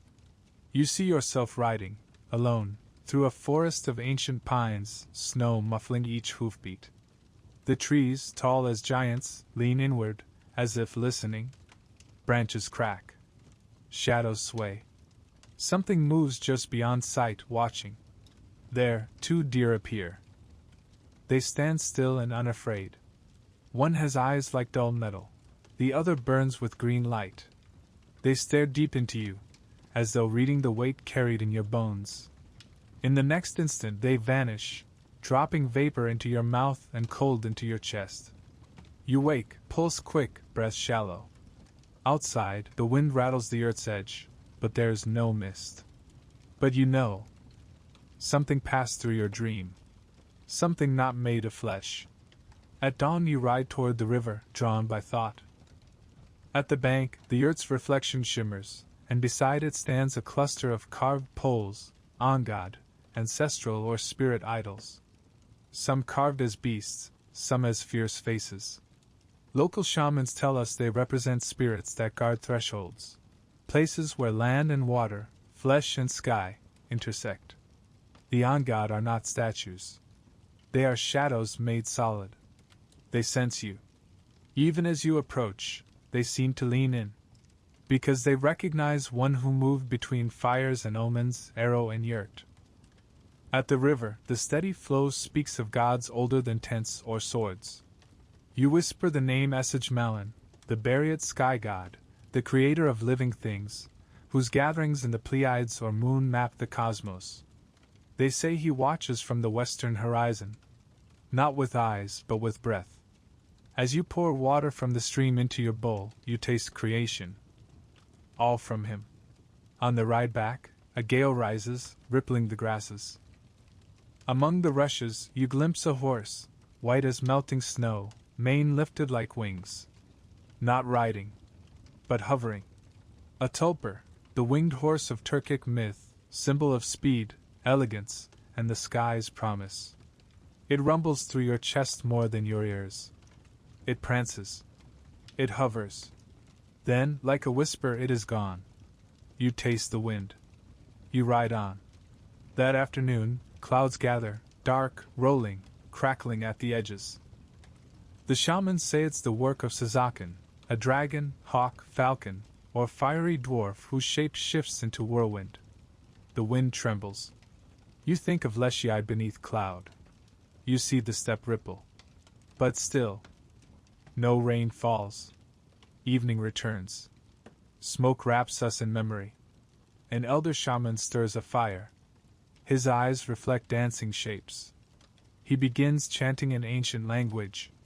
The smoke coalesces. You think you see a face, Alana, or something older, wreathed in flame and memory. It brushes you, soft like breath. The fire speaks. You listen. Late in the night, you find yourself in a forest again. But this time, you don't walk. You stand. In the distance, a figure steps out, tall, twisted, clothed in dark fur, half man, half tree. One hand thick like a root, the other fingers like moss-covered branches. The forest walker watches. Not hostile. Not kind. Just ancient. It bows once and vanishes. The trees lean back. The moon returns. As dawn comes again, you trace hoofprints in frost. They lead to nothing. They belong to no known rider. You understand. The steppe is not just land. It is memory, myth, and presence. Wind that remembers storms. Fire that knows ancient spells. Snow that holds ghost steps. Horses that carry souls. You descend the rise, returning to the world of flesh, fire, and clan. Yet, something remains behind the eye. A whisper. a dream half swallowed, a creature of myth waiting for its name. We ride again, this time beneath a sky dense with stars that pulse like distant eyes. The yurt fires retreat into memory, replaced by the hush of night's deeper breath. The wind stirs the grasses, whispering of unseen watchers. Near a copy of stones, an ova built as a place of power, you dismount. A shaman waits, his drum by his side, cloaked in fox pelts, eyes alight with ancient fire. No words are spoken. He beats the drum, slow, low, echoing your heartbeat. Each pulse binds the living to ancestor, to land, to myth. Smoke rises from juniper branches at his feet, spiraling upward. In its curl, faces flicker, forests, flames, deer, pale horse. There, in the drifting gray, you sense the presence of Yel Iesi, wind spirits, fairy-like women whose shape gusts into prophecy. One face emerges, the Wind Mother, Yel Anna, revered as Seliki Ij Mongolian, who rides the mountain air, summons storms, grants guidance. The shaman's chant stops. Silence reigns in everything. Then, softly, the wind outside rises in harmony, low then loud, as if replying. You step back. You understand. This land is voiced by more than breath. The next morning, the wind has settled, but the air is charged. We ride toward timbered hills where ornately carved poles mark a sacred site, a tulpa shrine. Here, the legend of the winged horse lingers, the thunder horse whose wings disappear upon landing. You reach out, touching the carved wing. Your fingers tremble. In your heart, you feel its power, speed, destiny, and the promise of horizon. The shaman behind you whispers, "Not all hoofbeats are mortal," because the tulpa is not just myth. It is aspiration, whispered across saddle and dream. We leave the hills and ascend into ridgelines where clouds gather with purpose. There, raising dust and song, is Sazakin, in his storm shape, a hawk or dragon made of wind and thunder. Rain lashes the ridge, but he remains, shape-shifting, roaring, rebuking the skies. Fields below tremble, rivers flash in response. Is he anger? Is he mercy? The shaman prays in silence, offering smoke. The clouds part slowly. In the aftermath, you taste the rain's blessings, clear, renewed. A pact upheld. A creature honored. As we descend from mountains, your mind lingers on origin stories. The shaman hums a vestige melon, the creator god who sculpted trees, sun, moon, and life from nothing. You trace the sky, the curve of light across your palm, and feel the weight of creation. We are children of earth and breath, of sky and stone, of story. That evening, around a campfire, the elders speak of Mangadhai, demon ogres with metal limbs and many heads. They rise from nightmares, symbolizing chaos unchecked. You close your eyes, and you see them, huge as aspiration, loud as war's cry yet hollow. In the firelight, the image fades. But the warning remains. Monsters are born where order fails and memory fades. In the night's whisper, they tell of the sacred deer as psychopomp, mediator between life and the ancestors. Feel the silence. A stag appears at the yurt's door, silver-eyed calm. It bows. You follow, not into wilderness, but into your own past. A child's memory, a lullaby and dewy grass. A mother's shadow under the doorframe. The deer fades. But your heart trembles with belonging. As you ride onward, dawn breaks but not into color. It unspools a ribbon of mist that wraps around you. And through that ribbon, you see it again. Smoke turning into flame faces. Rain forming wings. Stars singing with hoofbeat. All is myth. All is real. You are not alone. You ride with legend. And in the quiet between hoofbeats you know. The creatures of this world are woven not just of fear or story, but of breath, memory, survival, and the endless sky. The steppe stands vast and silent, longer in shadow now. We ride under a sky grown pale, not with dawn, but with aging light. The memory of empire clings to the wind, a murmur of hoofbeats long gone. We are following that whisper now, tracing the decline of something that once roared across continents. Let's ride. The Golden Horde once loomed like dark thunder over the Rus. At its zenith, under Ozbeg Khan, it stretched from Siberia to the Danube and held sway from the Black to the Caspian Sea. But the world turned beneath its strength. The Black Death arrived in 134647, sweeping through Sarai and fields alike, hollowing bodies and emptying fields. The Horde's lifeblood, herds, cities, caravans, thinned. And in those years of plague, rulers fell. Ozbegser was slain, by poison, by ambition, no one knows. What followed was the Great Troubles, decades of violence, betrayals, and fractured khans. A grand empire fractured from within. In 1380, the fields near Kulikovo, where Dmitry Donskoy and his coalition stood, cracked under arrow and blood. Mamai, the Golden Horde's warlord, faced a rare setback. His loss became legend, the beginning of the Mongols' retreat. From such ashes rose Moscow's power. Though Mamai's rival, Toktamish, briefly reunified the Horde and sacked Moscow in 1382, the damage was done. The Horde's grip loosened. In 1396, Timur, the firebrand of Central Asia, hammered the Horde. He burned New Sarai, routed Toktamish, and broke the Horde's back and spirit. From the ruins rose pieces, Kazan, Astrakhan, Crimea, each a Khanate, each fading under different moons. By the mid-15th century, the Golden Horde was no more. Around 1466, what remained was the Great Horde, a diminished echo of earlier thunder. Ahmed Khan, its last ruler, still summoned armies, tried to knead order back across fractured lands. He demanded Moscow's fealty. Moscow offered none. At the Great Stand on the Ugra River in 1480, the Horde balked and withdrew.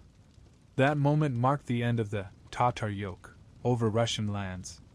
By 1502, the Crimean Khanate, backed by the Ottomans, struck the final blow, sacking Sarai and scattering what remained of the Great Horde. Its Khan fled, swallowed by forgotten roads. The once mighty Horde had become story. We ride past empty plains now, where no camp stands. The air tastes dusty, colder somehow. But beneath the grass, hoofprints lie deep. The people, the shamans, the warriors, dreamers, are gone.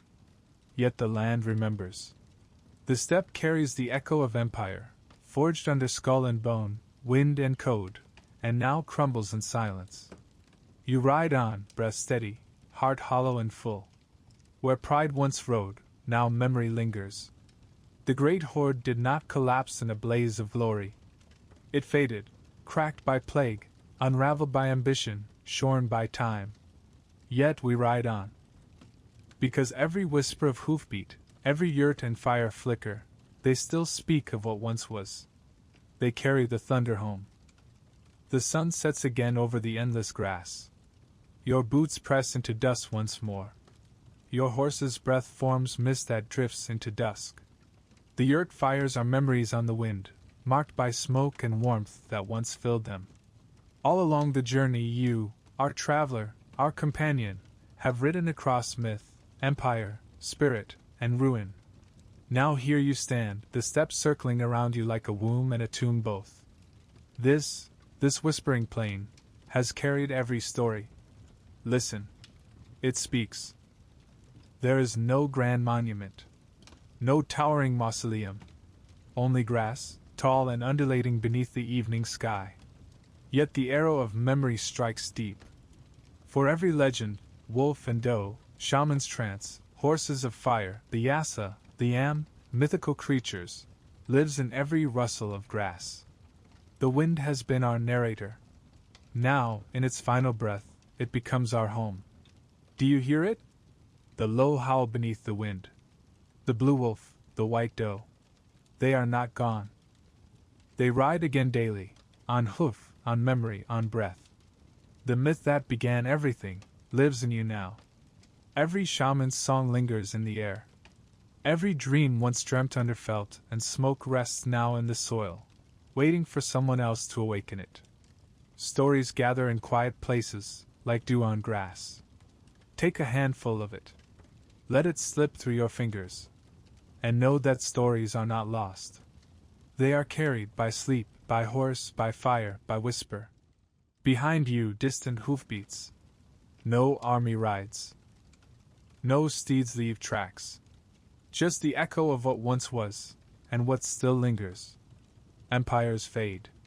Stories endure. Steppe endures. The rider endures. We began at dawn, with wind and myth and horses. We rode through shadows and laws, meals and spies, spirits and collapse. And now, we return, not to where we began, but to who we are. Anyone who understands the wind hears this. We are beasts of grass and sky. We are breath of all that came before. We are the steppe's living echo. Under the first star rising over grass and memory, you dismount. Your horse lowers its head. You breathe in the expanse. The wind brushes your face. No words are needed, because the story ends where it always began. Not in conquest, not in fading realms, but in the breathe between hoof and horizon. And in that breath you rest.